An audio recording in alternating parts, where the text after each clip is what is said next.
¿Qué tal amigos de YouTube? Bienvenidos a un nuevo video que te dejará impactado.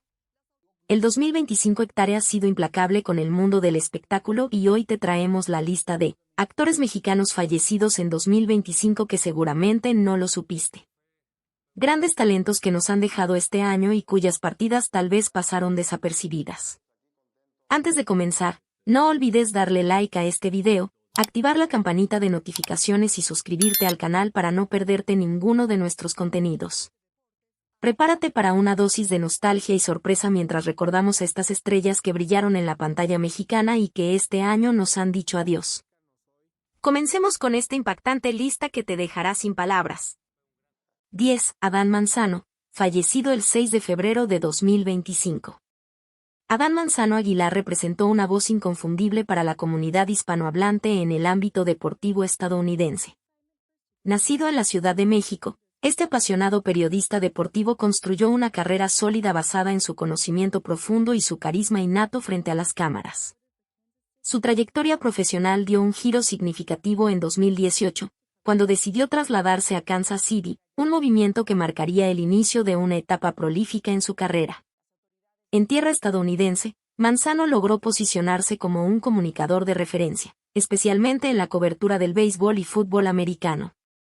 Su expertise no pasó desapercibida para importantes medios como TIC Sports, donde se desempeñó como comentarista oficial para los partidos de los Kansas City Chiefs, equipo de la NFL por el que sentía especial predilección. Paralelamente, Manzano se convirtió en la voz oficial en español del KC Current, el equipo femenino de fútbol de la ciudad, demostrando su versatilidad y compromiso con diferentes disciplinas deportivas. La vida personal de Adán estuvo marcada por momentos de gran felicidad y también de profundo dolor.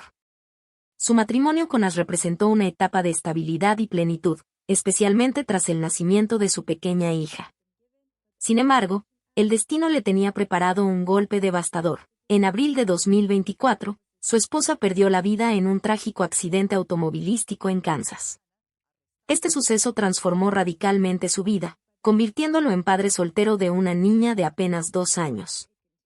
A pesar de esta adversidad, Manzano demostró una entereza admirable, continuando con su labor profesional mientras criaba a su hija, un testimonio de su fortaleza interior y dedicación.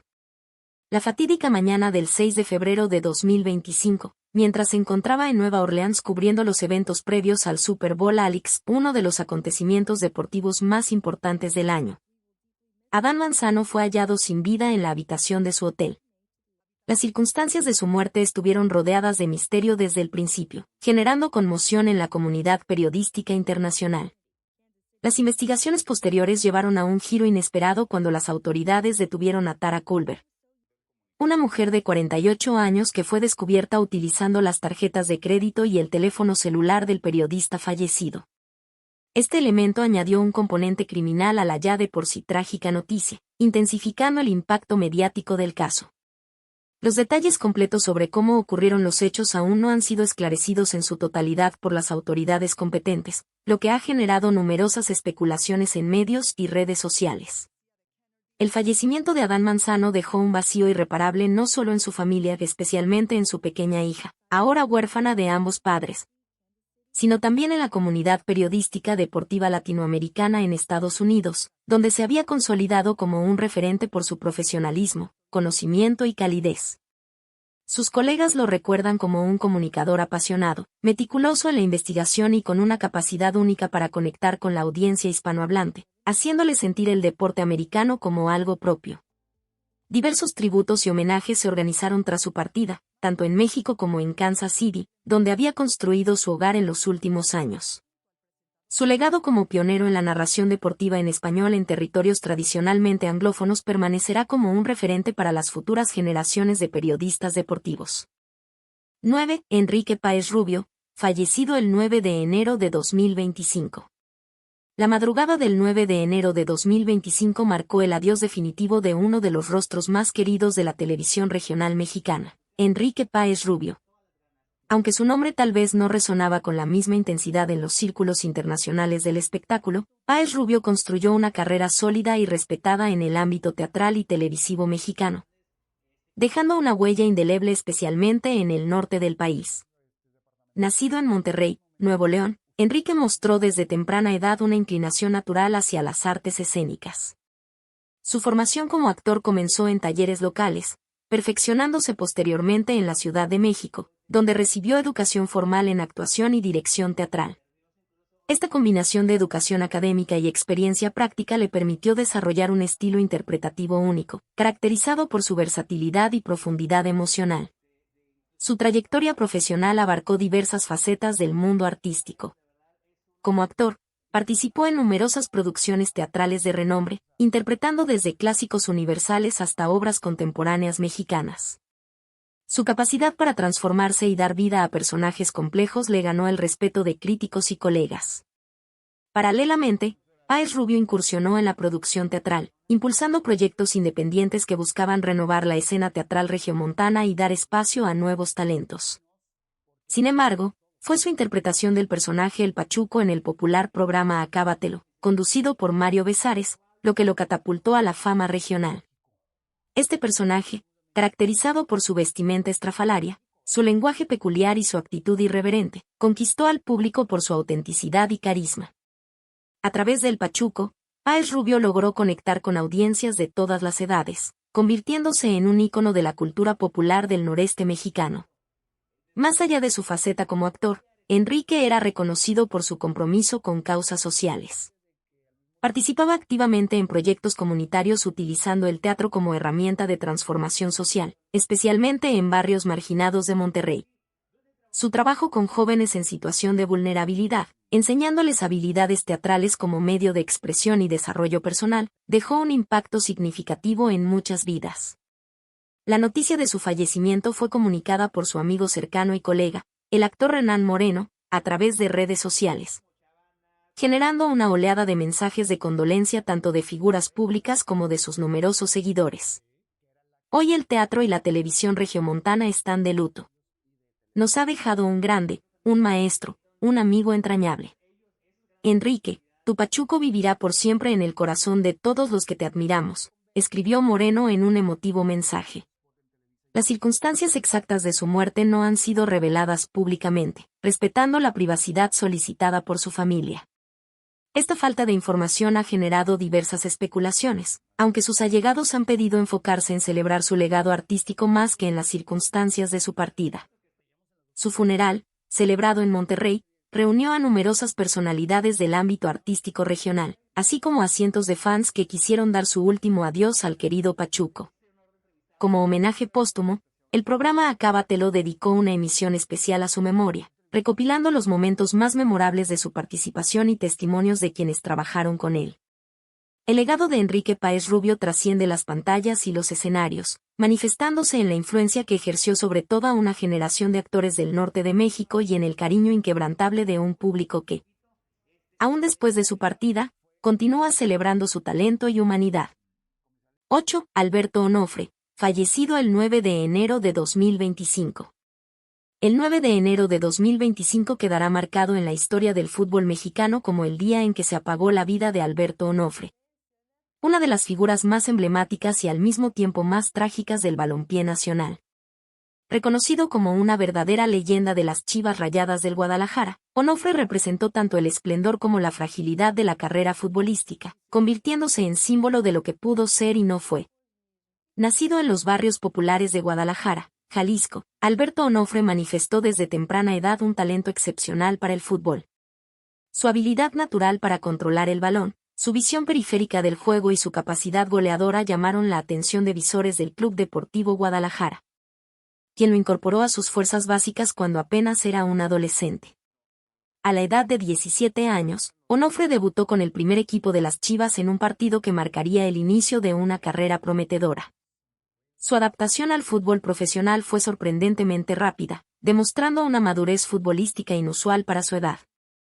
En poco tiempo, el joven mediocampista se convirtió en pieza fundamental del esquema táctico del equipo, destacándose por su capacidad para distribuir el juego, su precisión en los pases largos y su efectividad en el disparo de media distancia.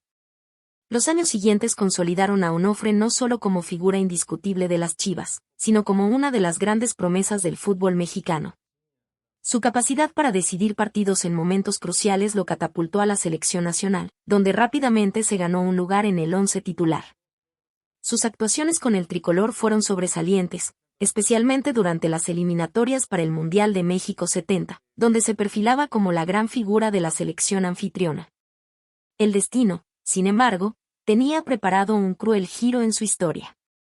A solo 4 días del debut de México en la Copa del Mundo, el 27 de mayo de 1970, durante un entrenamiento que parecía rutinario, Onofre sufrió una escalofriante lesión tras una entrada de Juan Manuel Alejandre. El diagnóstico fue devastador: fractura de tibia y peroné. En una época donde los tratamientos médicos y la rehabilitación deportiva no estaban tan avanzados como en la actualidad, esta lesión representaba potencialmente el fin de una carrera. La tragedia deportiva de Onofre alcanzó dimensiones nacionales. México perdía a su figura más brillante justo antes del evento futbolístico más importante de su historia. Para Alberto, el golpe fue doble: no solo se desvanecía su sueño de representar a su país en un mundial en casa, sino que su carrera quedaba seriamente comprometida. La recuperación fue larga y dolorosa. Durante 2 años, Onofre libró una batalla contra el dolor físico y la frustración emocional, sometiéndose a múltiples cirugías y extensas sesiones de rehabilitación. Cuando finalmente regresó a las canchas, era evidente que no era el mismo jugador. La explosividad, el cambio de ritmo y la confianza que lo caracterizaban habían disminuido considerablemente. A pesar de sus intentos por recuperar su nivel, Onofre nunca volvió a ser el jugador dominante que prometía conquistar el mundo. Tras varios años de lucha contra las secuelas de su lesión, tomó la difícil decisión de retirarse del fútbol profesional a la temprana edad de 27 años, dedicándose posteriormente a su negocio familiar. Su legado, sin embargo, trascendió sus logros deportivos. Onofre se convirtió en un símbolo de resiliencia y dignidad frente a la adversidad, ganándose el respeto no solo de la afición de Chivas sino del fútbol mexicano en general. Con la selección nacional, alcanzó a conquistar una medalla de oro en los Juegos Panamericanos de Winnipeg 1967, un logro que quedó como testimonio tangible de su calidad futbolística. La noticia de su fallecimiento, confirmada oficialmente por el Club Guadalajara a través de sus canales oficiales, generó una ola de tristeza entre la afición rojiblanca y el público futbolístico nacional. 7. Cristóbal Ortega, fallecido el 2 de enero de 2025. El 2 de enero de 2025, el fútbol mexicano perdió a uno de sus más ilustres representantes cuando se anunció oficialmente el fallecimiento de Cristóbal Ortega, legendaria figura del Club América. A los 68 años de edad, Ortega dejó este mundo dejando tras de sí un legado imborrable en la historia del balompié azteca, especialmente en la institución azulcrema, donde se convirtió en sinónimo de excelencia y compromiso. Nacido en circunstancias humildes en un pequeño pueblo del estado de Guanajuato, Cristóbal Ortega manifestó desde temprana edad un talento natural para el fútbol que lo distinguía entre sus contemporáneos. Su técnica depurada, visión de juego y capacidad para recuperar balones llamaron la atención de diversos visores. Pero fue el Club América quien logró asegurar su fichaje cuando apenas era un adolescente con sueños de triunfar en el fútbol profesional. La carrera de Ortega en el América comenzó oficialmente en 1974, cuando debutó bajo la dirección técnica de José Antonio Roca. Desde sus primeros partidos, fue evidente que el club había encontrado a un jugador excepcional, capaz de desempeñarse con solvencia tanto en labores defensivas como ofensivas. Su versatilidad lo convirtió rápidamente en pieza inamovible del esquema táctico, estableciéndose como el eje sobre el cual girarían los éxitos del equipo durante casi 2 décadas. El periodo que abarcó desde la segunda mitad de los años 70 hasta principios de los 90 es considerado por muchos como la época dorada del América, y Cristóbal Ortega fue una figura central en esa etapa gloriosa. Durante estos años, el equipo conquistó 6 títulos de liga, 3 trofeos de campeón de campeones, 2 copas interamericanas y 3 copas de campeones de la CONCACAF, consolidándose como una de las instituciones más ganadoras del continente. La contribución de Ortega a estos éxitos fue invaluable. Su capacidad para leer el juego le permitía anticiparse a las jugadas rivales, mientras que su precisión en el pase convertía las recuperaciones defensivas en oportunidades de ataque en cuestión de segundos. Los aficionados lo recuerdan especialmente por sus famosos disparos de media distancia, que en numerosas ocasiones se tradujeron en goles decisivos en partidos trascendentales. Más allá de sus cualidades técnicas, lo que verdaderamente distinguía a Cristóbal Ortega era su inquebrantable compromiso con el equipo. A lo largo de su carrera, rechazó ofertas económicamente superiores de otros clubes, inclusive del extranjero, por mantener su lealtad al América. Esta fidelidad le valió el apodo de El Eterno Águila, un título que llevó con orgullo hasta sus últimos días. Cuando finalmente se retiró en 1992, después de 18 temporadas vistiendo los colores azul crema, Ortega dejó un vacío difícil de llenar. Sus estadísticas hablaban por sí solas: 612 partidos oficiales, 87 goles anotados, una cifra notable para un jugador de su posición. Y un récord de minutos jugados que permanecería imbatible por años. Tras colgar los botines, Ortega no se alejó del club que lo vio crecer como futbolista. Ocupó diversos cargos administrativos en la institución, trabajó como auxiliar técnico en categorías juveniles y se desempeñó como embajador del América en eventos oficiales. Su conocimiento del juego y su identificación con los valores del club lo convertían en el mentor ideal para las nuevas generaciones de jugadores. En el ámbito personal, Cristóbal era conocido por su discreción y humildad. A pesar de su estatus como leyenda viviente del fútbol mexicano, llevaba una vida alejada de escándalos y excesos. Estaba casado desde hacía más de 40 años con María Elena, su novia de juventud. 6. Roberto El Gallo Tamayo, fallecido el 2 de enero de 2025. Los primeros rayos del sol del 2 de enero de 2025 iluminaron una escena macabra en Ciudad Obregón, Sonora. El cuerpo sin vida de Roberto El Gallo Tamayo González yacía abandonado en un terreno baldío ubicado entre las calles Cárdenas y Mayo, en el fraccionamiento Casa Real. El hallazgo, realizado por vecinos de la zona alrededor de las 9 de la mañana, marcó el violento final de uno de los boxeadores más respetados del circuito regional, cuya vida quedó truncada a los 48 años en circunstancias que reflejan la cruda realidad de violencia que asola ciertas regiones de México. Roberto Tamayo nació en una familia de escasos recursos en las afueras de Ciudad Obregón. Desde niño, enfrentó las adversidades características de los barrios marginados, opciones limitadas de educación, entornos violentos y la constante tentación de las actividades ilícitas. Sin embargo, encontró en el boxeo no solo una vía de escape sino una oportunidad para transformar su destino. Su acercamiento al deporte de los puños fue casi fortuito. A los 14 años, tras una pelea callejera donde demostró aptitudes naturales para el combate, un entrenador local le ofreció la oportunidad de canalizar esa energía en un gimnasio.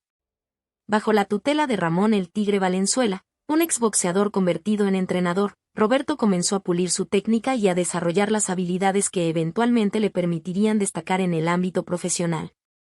Su carrera como boxeador amateur fue prometedora, acumulando un récord de 28 victorias y solo 3 derrotas, con 15 knockouts a su favor. Estos resultados le abrieron las puertas al profesionalismo, debutando oficialmente en 2001 en la categoría de peso superligero. Aunque nunca alcanzó titularidad mundial, el gallo apodo que recibió por su estilo agresivo y su costumbre de cantar victoria antes de los combates. Se ganó el respeto del circuito boxístico regional por su valentía dentro del cuadrilátero y su ética de trabajo. A lo largo de su trayectoria profesional, que se extendió hasta 2019, Tamayo acumuló un récord de 12 victorias por nocaut en 36 combates totales. Si bien estos números pueden parecer modestos en comparación con grandes figuras del boxeo, en el contexto del circuito regional representaban un logro considerable para un peleador que nunca contó con el respaldo de grandes promotoras ni tuvo acceso a entrenamientos de primer nivel. Más allá del boxeo, la vida de Roberto estuvo marcada por altibajos. Tras su retiro de los cuadriláteros, intentó establecer un pequeño gimnasio en su barrio natal para entrenar a jóvenes y alejarlos de las calles. Un proyecto que reflejaba su deseo de devolver a la comunidad lo que el deporte le había dado a él. Sin embargo, las dificultades económicas y el entorno adverso complicaron esta iniciativa. Las circunstancias de su muerte revelan la brutalidad con que fue arrebatada su vida. Según los reportes policiales, cuando los agentes y elementos de la Secretaría de Marina acudieron al lugar donde fue hallado su cuerpo, constataron que presentaba múltiples impactos de bala. Junto al cadáver, en una escena que parecía sacada de una película de crimen organizado, se encontró una cartulina con un mensaje ominoso: Feliz Año Nuevo, Salazar, haciendo referencia al apodo de un presunto individuo vinculado con actividades ilícitas en la región. 5. Daniel Bisogno, fallecido el 20 de febrero de 2025. El 20 de febrero de 2025, México amaneció con la conmovedora noticia del fallecimiento de Daniel Bisogno, una de las figuras más emblemáticas y controvertidas de la televisión nacional.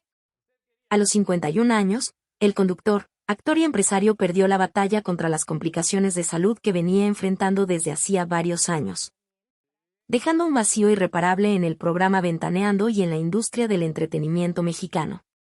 Nacido el 27 de mayo de 1973 en la Ciudad de México, Daniel Bisogno Tapia creció en el seno de una familia de clase media con inclinaciones artísticas. Su padre, aficionado al teatro, inculcó en él desde temprana edad el amor por las artes escénicas, llevándolo con frecuencia a ver obras y fomentando su participación en talleres de actuación. Esta influencia temprana marcó profundamente su trayectoria profesional, que eventualmente abarcaría múltiples facetas del mundo del espectáculo. La carrera de Bisogno comenzó formalmente en la década de 1990, cuando incursionó en pequeños papeles para telenovelas producidas por Televisa. Sin embargo, su gran oportunidad llegó en 1997, cuando fue convocado por la productora Patti Chapoy para formar parte del entonces emergente programa de espectáculos Ventaneando, transmitido por TV Azteca. Lo que inicialmente parecía ser un proyecto de corto plazo se convertiría en un fenómeno televisivo de larga duración, y Daniel en una de sus figuras más reconocibles. Como conductor de Ventaneando, Bisogno desarrolló un estilo único y reconocible, ácido, directo y sin filtros al momento de comentar sobre la vida profesional y personal de las celebridades. Esta aproximación le valió tanto admiradores como detractores, pero indudablemente contribuyó al éxito del programa, que se posicionó como referente en el periodismo de espectáculos en México. Paralelamente a su carrera televisiva, Daniel mantuvo una activa presencia en el teatro. Participó en montajes exitosos como El Tenorio Cómico, donde su talento para la comedia brillaba especialmente, y Lagunilla mi barrio, una obra que rindió homenaje a la cultura popular mexicana. En estas producciones, Bisogno demostraba una versatilidad que iba más allá de su personaje televisivo, revelando a un actor con capacidad para emocionar y hacer reír a las audiencias. Su faceta como empresario también fue significativa. A principios de los 2000, Daniel incursionó en el mundo de la gastronomía al abrir El Infierno, un restaurante-bar temático ubicado en la zona de Polanco que rápidamente se convirtió en punto de encuentro para figuras del espectáculo. Aunque este emprendimiento eventualmente cerraría sus puertas, demostró su visión para los negocios y su interés por diversificar sus actividades profesionales. 4. Raúl Willy Gómez, fallecido el 1 de febrero de 2025. La madrugada del 1 de febrero de 2025. El fútbol mexicano perdió a uno de sus más grandes embajadores cuando Raúl Willy Gómez Ramírez partió definitivamente de este mundo a los 74 años de edad. La noticia, que se expandió rápidamente a través de medios de comunicación y redes sociales, generó una profunda conmoción no solo en Guadalajara, donde era venerado como leyenda del Club Chivas, sino en todo el país, donde se le reconocía como uno de los últimos representantes de una época dorada del balompié nacional. Nacido el 13 de febrero de 1950 en un barrio humilde de Guadalajara, Jalisco, Willy Gómez demostró desde temprana edad un talento extraordinario para el fútbol. A diferencia de muchos niños que soñaban con convertirse en delanteros goleadores, el pequeño Raúl mostraba una inusual fascinación por el juego de medio campo. Estudiando meticulosamente los movimientos de los grandes estrategas de la época y replicándolos en los improvisados partidos callejeros donde comenzó a forjar su leyenda. Su ingreso a las fuerzas básicas de las Chivas del Guadalajara se produjo cuando apenas contaba con 12 años, tras destacar en un torneo interbarrial que atrajo la atención de visores del club. Proveniente del desaparecido Club Oro de Jalisco, donde había dado sus primeros pasos en el fútbol organizado, Gómez se integró rápidamente a la filosofía y valores de la institución rojiblanca, que se convertiría en su hogar futbolístico para toda la vida. Su debut con el primer equipo en 1967, cuando tenía 17 años, marcó el inicio de una carrera extraordinaria que se extendería por 13 temporadas consecutivas, estableciendo un récord de fidelidad institucional poco común en el fútbol profesional. Durante este periodo, Willy se convirtió en pieza fundamental del mediocampo rojiblanco, destacándose por su visión periférica, precisión en el pase y capacidad para organizar el juego. Dotado de una técnica exquisita y una inteligencia táctica superior, Gómez combinaba estas cualidades con un físico privilegiado que le permitía cubrir grandes extensiones de terreno sin aparente esfuerzo. Sin embargo, lo que verdaderamente lo distinguía era su capacidad para transmitir calma a sus compañeros en momentos de presión. Una cualidad que le valió el apodo de "el director de orquesta" por parte de la afición rojiblanca. El punto culminante de su carrera llegó en la temporada 1969 a 1970, cuando fue pieza clave en la obtención del histórico triplete del Guadalajara, Liga, Copa México y Campeón de Campeones. Este logro, sin precedentes en la historia del club, consolidó a esa generación de jugadores como una de las más exitosas en la historia de Chivas, y a Willy Gómez como uno de sus líderes indiscutibles. 3. Emilio Echevarría, fallecido el 4 de enero de 2025. En la madrugada del 4 de enero de 2025, el cine latinoamericano perdió a uno de sus intérpretes más versátiles y profundos cuando Emilio Echevarría falleció a los 80 años de edad. Su partida, tan silenciosa como intensa había sido su presencia en pantalla. Dejó un vacío irreparable en la comunidad cinematográfica que reconocía en él a uno de los últimos grandes exponentes de una generación de actores que transformó la narrativa visual mexicana a finales del siglo XX. Nacido el 3 de julio de 1944 en un modesto barrio de la Ciudad de México, Emilio Echevarría Vázquez creció en un entorno donde las expresiones artísticas eran valoradas pero consideradas inalcanzables para alguien de su extracción social. Hijo de un carpintero y una costurera, el joven Emilio desarrolló desde temprana edad una aguda capacidad de observación, estudiando meticulosamente los comportamientos y particularidades de quienes lo rodeaban. Una habilidad que años después resultaría fundamental para su trabajo actoral. Contrario a la trayectoria típica de los actores de su generación, Echevarría no ingresó al mundo de la actuación a través de escuelas formales o academias. Su camino hacia el arte dramático comenzó de manera casi accidental cuando, trabajando como asistente técnico en un pequeño teatro experimental de la capital mexicana, fue llamado a sustituir a un actor que había abandonado repentinamente la producción. Aquella primera experiencia sobre las tablas, a la edad de 26 años, despertó en él una vocación que hasta entonces había permanecido latente. Durante la década de los 70, Echevarría se forjó en el rigor del teatro independiente mexicano, participando en montajes experimentales que desafiaban las convenciones estéticas y políticas de la época. Esta formación le proporcionó no solo disciplina escénica sino también una aproximación al arte dramático profundamente vinculada con la realidad social, característica que marcaría toda su carrera posterior. Su transición al cine fue gradual. Pequeños papeles en producciones nacionales durante los años 80 le permitieron familiarizarse con el lenguaje cinematográfico. Pero su rostro anguloso y su físico poco convencional lo mantuvieron alejado de los papeles protagónicos en una industria que entonces privilegiaba arquetipos más comerciales. Esta aparente desventaja se convertiría, paradójicamente, en su mayor fortaleza cuando el cine mexicano experimentó una renovación estética en la década de los 90.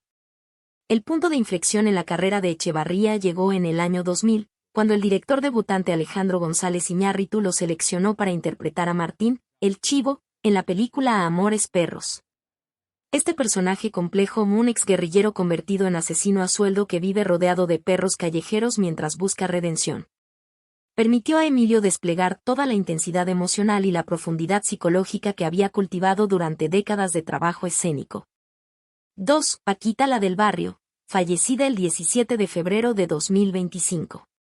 La mañana del 17 de febrero de 2025, México y el mundo de la música regional despertaron con una noticia que, aunque temida por los reportes de salud de los últimos años, no dejó de conmocionar profundamente a varias generaciones de seguidores. Francisca Viveros Barradas, universalmente conocida como Paquita la del barrio, había fallecido a los 77 años en Jalapa, Veracruz, la tierra que la vio nacer y a la que había regresado en sus últimos años buscando la paz del hogar. Nacida el 2 de abril de 1947 en el humilde poblado de Alto Lucero, Veracruz, Francisca Viveros experimentó la adversidad desde temprana edad.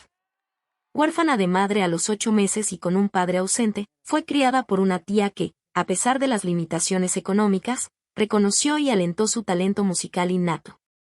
Estas circunstancias difíciles forjaron en ella el carácter recio y la determinación que posteriormente caracterizarían tanto su personalidad como su expresión artística. La infancia y adolescencia de Francisca transcurrieron entre las tareas domésticas y pequeñas presentaciones en fiestas locales, donde comenzó a desarrollar un estilo interpretativo distintivo. Sin formación musical formal, su aproximación al canto era puramente intuitiva, privilegiando la expresión emocional sobre la técnica. Un rasgo que eventualmente se convertiría en sello inconfundible de su propuesta artística. Su camino hacia la profesionalización musical comenzó a finales de la década de 1960, cuando junto a su hermana Viola formó el dueto Las Golondrinas. Actuando en pequeños establecimientos de su localidad natal, las hermanas interpretaban principalmente boleros y rancheras tradicionales. Aunque el dúo alcanzó cierta notoriedad regional, estaba lejos de presagiar el fenómeno cultural en que se convertiría Paquita años después. El verdadero punto de inflexión en su carrera llegó cuando, tras la disolución del dúo, Francisca decidió probar suerte en la Ciudad de México en los primeros años de la década de 1970. Adoptando el nombre artístico de Paquita la del Barrio, una referencia al barrio de Guerrero donde comenzó a presentarse. Encontró en la capital un espacio propicio para desarrollar un repertorio más personal y atrevido que resonaría profundamente con el público femenino. Fue en el legendario Bar El Infierno, ubicado en el centro de la Ciudad de México, donde Paquita comenzó a construir su leyenda. Noche tras noche, su interpretación visceral de temas que abordaban sin tapujos el desamor, la traición y el abuso emocional comenzó a atraer a un público cada vez más numeroso. Su famosa frase "¿Me estás oyendo?", inútil, dirigida inicialmente a un cliente irrespetuoso, se convertiría con el tiempo en su marca registrada, un preludio a letras que desafiaban abiertamente la dominación masculina.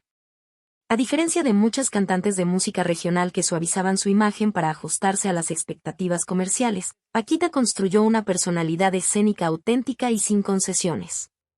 Su aspecto sencillo, alejado de los estándares glamorosos de la industria musical, conectaba directamente con mujeres comunes que encontraban en sus canciones la expresión de sentimientos que la sociedad tradicionalmente les había negado verbalizar. 1. Leo Dan, fallecido el 1 de enero de 2025. El primer día de 2025 quedará marcado en la historia de la música latinoamericana como la fecha en que se apagó la voz de una de sus figuras más emblemáticas y versátiles. La tarde del miércoles, 1 de enero, mientras el mundo celebraba el inicio de un nuevo año, se anunciaba oficialmente el fallecimiento de Leopoldo Dante Tevez, universalmente conocido como Leo Dan, a los 82 años de edad. Su partida, aunque no del todo inesperada debido a los reportes sobre su frágil estado de salud en los meses previos, generó una ola de conmoción que atravesó generaciones y fronteras, evidenciando el alcance extraordinario de su legado musical. Nacido el 22 de marzo de 1942 en Estación Atamisqui, un pequeño poblado rural de la provincia de Santiago del Estero, Argentina. Leo Dan emergió de un entorno humilde donde la música representaba tanto un escape espiritual como una forma de resistencia cultural. Hijo de trabajadores ferroviarios, creció en un ambiente impregnado de folclore santiagueño, absorbiendo desde temprana edad los ritmos tradicionales de la chacarera, la samba y el gato. Géneros que más tarde incorporaría a su propuesta musical con un sello personal inconfundible. La relación de Leopoldo con la música comenzó formalmente a los 16 años, cuando aprendió a tocar la guitarra de manera autodidacta. Sin formación académica musical, su aproximación a la composición y la interpretación siempre estuvo guiada por una intuición extraordinaria y una sensibilidad excepcional para captar y expresar emociones universales a través de melodías aparentemente sencillas pero profundamente evocadoras. A los 20 años, impulsado por el sueño de convertirse en artista profesional, Leopoldo abandonó su provincia natal para probar suerte en Buenos Aires, el epicentro cultural de Argentina. Cargando únicamente su guitarra y un cuaderno lleno de composiciones originales, el joven santiagueño se presentó en las oficinas de CBS, actual Sony Music, donde interpretó algunas de sus canciones para el director artístico de la discográfica. La impresión fue tan favorable que fue contratado inmediatamente, marcando el inicio oficial de una carrera que se extendería por más de 6 décadas. Adoptando el nombre artístico de Leo Dan, una contracción de su primer nombre y su segundo nombre, Dante, lanzó su primer sencillo en 1962. Si bien este lanzamiento inicial tuvo una repercusión modesta, pronto encontraría su voz distintiva con Celia, una balada de amor adolescente que capturó perfectamente el espíritu romántico de la época. El éxito de esta canción fue inmediato, posicionándose en los primeros lugares de las listas de popularidad en Argentina y comenzando a proyectar su nombre hacia otros países de habla hispana. Los años siguientes consolidaron a Leo Dan como un fenómeno musical en Sudamérica. Temas como Fanny, Estelita y Santiago Querido se convirtieron en éxitos masivos que destacaban por la combinación única de melodías pegadizas, letras románticas directas pero poéticas, y un estilo interpretativo caracterizado por su autenticidad emocional. A diferencia de muchos de sus contemporáneos, Leo Dan no adoptaba poses performativas exageradas. Su conexión con el público residía precisamente en la naturalidad y sinceridad con que transmitía cada canción. Y hasta aquí llegamos con nuestra lista de actores mexicanos fallecidos en 2025 que seguramente no lo supiste. Cada uno de estos talentos dejó una huella imborrable en la cultura mexicana y aunque ya no estén físicamente, su legado vivirá por siempre a través de sus obras. Queremos agradecer enormemente todos sus comentarios. Nos encanta leer sus recuerdos y anécdotas relacionadas con estas grandes estrellas. Si conocías a alguno de estos artistas o te sorprendió alguna de estas partidas, cuéntanos en la sección de comentarios. No olvides darle like, compartir este video con tus amigos y suscribirte para más contenido exclusivo. Nos vemos en el próximo video. Recuerda que la memoria de estos grandes talentos seguirá viva mientras sigamos recordándolos.